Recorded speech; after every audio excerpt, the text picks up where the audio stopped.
So what do these wrinkles mean? If you're not sure, you're in luck. We have started a new series here called Read the Wrinkles. You may have heard that term. Well, you got to learn how to read the wrinkles in your research of how do you know how to identify fit problems and what to do about it. But how exactly do you do that? So that's why I started this series called Read the Wrinkles, where I would walk us through a couple of different common adjustments that I see come up time and time again for my clients, for my students, for myself, and identify how to read those wrinkles so that it can hopefully help you the next time you are trying to do so. So today we are going to figure out why these wrinkles are doing what they're doing and what does that mean for us in today's Read the Wrinkles, a subversion of Tricky Thursday. So let's get into it.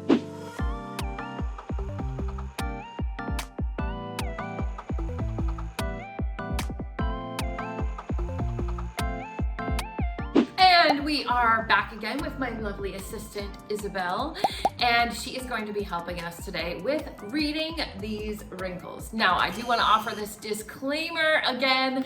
It is very hard to make something intentionally not fit the way you want it to not fit. So I've made my best efforts. And again, Miss Isabel does have an arm that we've made for her, but it's not going to act the same way as a human arm does. So we are going to do the best that we can with showing you how to make this adjustment, and hopefully it will help you identify when you see these kinds of wrinkles out in the wild when you are doing your own fittings. I did attempt to use a different color instead of the muslin so that you could really see these wrinkles. I feel like the last video that I did, it was a little hard to really see those wrinkles. And if you missed last week's video, you might want to go check it out. We were talking about reading wrinkles in the armhole area. So I went ahead and continued dealing with this same area on the body and going into the sleeve and some different wrinkles that might show up for you there. So these are the wrinkles in question that I wanted to address today. So notice how we've got these wrinkles coming here from the underarm, kind of pointing up towards the cap.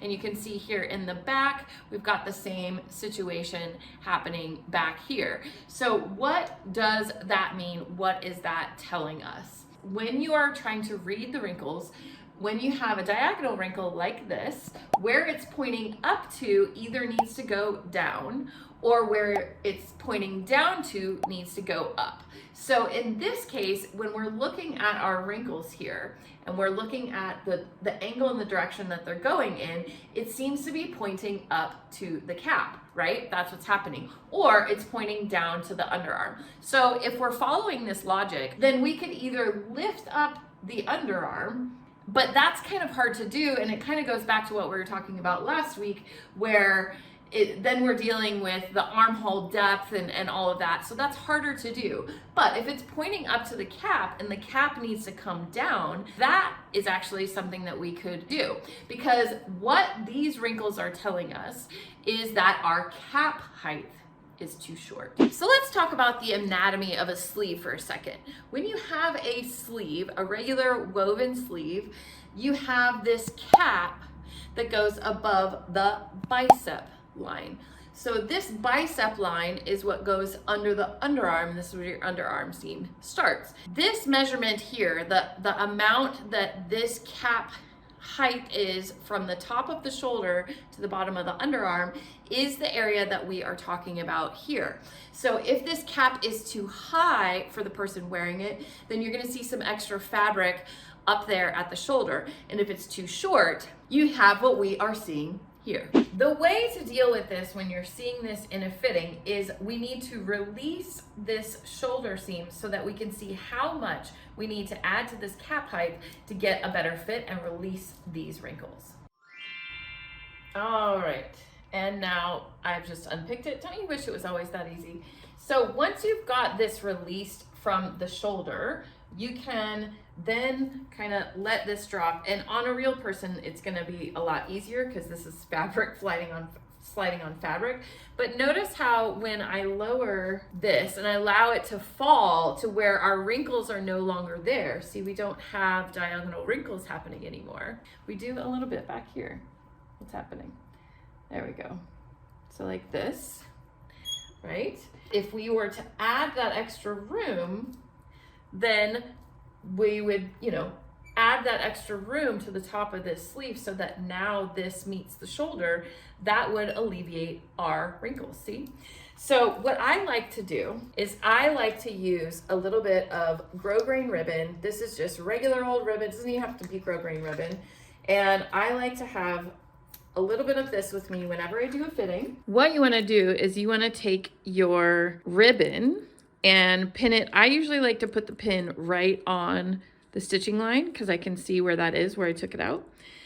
And then once you've got that, then decide, where it's going to be good for your sleeve to sit. Looking at the wrinkles, does it release it enough?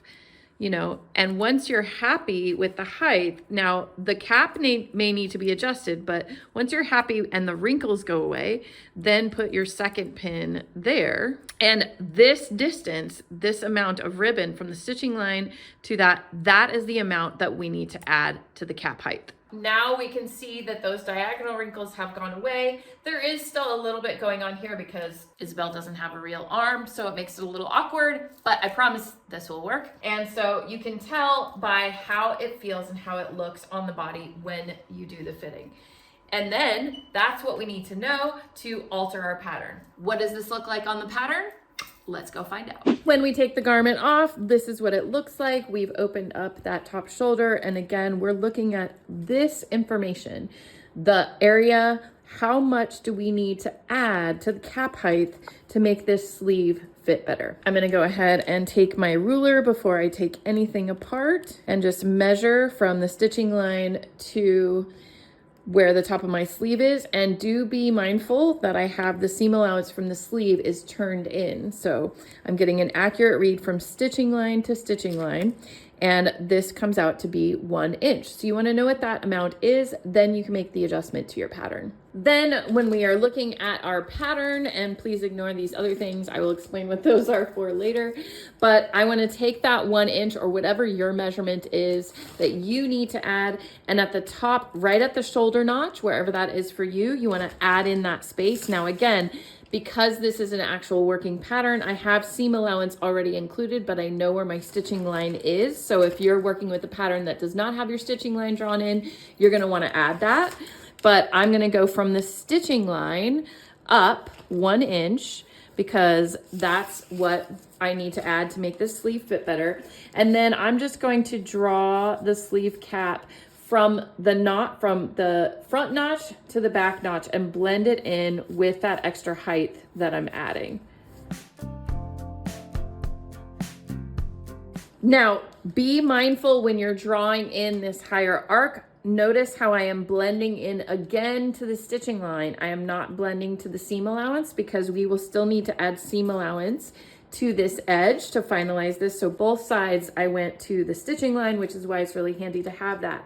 Now, one thing you want to keep in mind when you are doing this type of alteration, you may have noticed that this original stitching line might be a little shorter than this new line that we've added because we've added this extra height. So it's making that longer, but let's just check and see. So I'm going to take my measuring tape. I'm going to go from this notch and I'm going to measure my original stitching line that I had on the pattern. And I get 12 3/4. And then I'm going to measure the new line that I just drew, including the cap height that I need. And I get 13 3/4. So this new line is about 1 inch bigger than the original sleeve that I started with. The reason why that information is important because this original stitching line fit into the armhole on my bodice. By adding this height, which I do need that height, I'm adding an extra inch to this sleeve, which now is going to be too big to fit into my armhole. So when you're making sleeve adjustments, we don't just add or take away exactly in the same place that we add or take away in the bodice. Not that we made that same adjustment here, but somehow we need to make this at this height, but 1 inch smaller so that it'll fit into our armhole. So you may have noticed these interesting lines that I have here on my pattern. Well, those are the lines that I made so that I could make this smaller or make it bigger when I'm intentionally made the cap height shorter. So that's why you're seeing that. We're gonna do the same thing in opposite, but hold on, let me make this easier.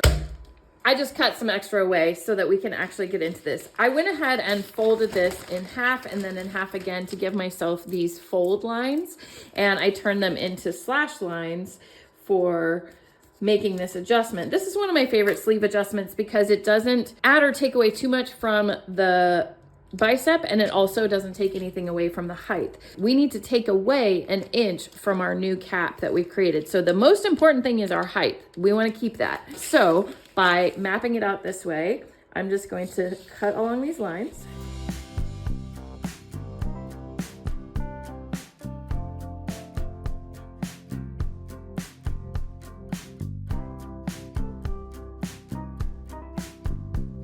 Okay, so what we have done here is we've slashed along these lines, but do keep in mind if you're doing this adjustment, because I have seam allowance on here, I only want my slash line to go to the seam, the stitching line, and so I cut in from the seam allowance line to give myself a pivot right at that stitching line.